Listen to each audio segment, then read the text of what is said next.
At sa Kabikulan, Provincial Government ng Camarines Sur lumikha na ng Youth Development Center at Tourism Council bilang isa sa mga priority programs. Ang detalye sa ulat ni Grace Refama Simando ng Radyo ng Bayan Naga. Magandang hapon sa iyo, Grace.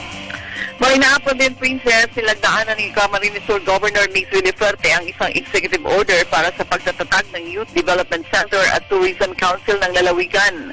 Matatandaan sa kanyang inaugural speech ay binigyang diin ng batang executive na bibigyan niya ng pangunahing pansin ang kapakanan ng mga kabataan at mag-aaral. Sa bagong tatag ng Youth Development Center, katatagpuan ito ng training, skills development, livelihood exposure at iba pang mga programang lilinang sa angking talento at galing ng mga batang Camarinenses.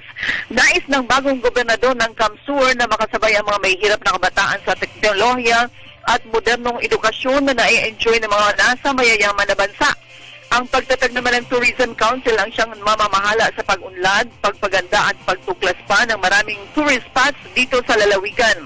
Pahayag ni Governor Migs, hindi lamang ang Karamoan ang may taglay ng napakagandang karagatan at dalampasigan.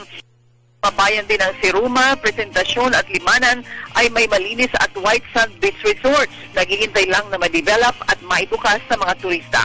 Kasalukuyan pinag-aaralan rin ngayon ng mga opisyal ng Kapitolyo ang pagsisimula ng pagpapatupad ng electronic education sa mga pampublikong paaralan sa buong lalawigan.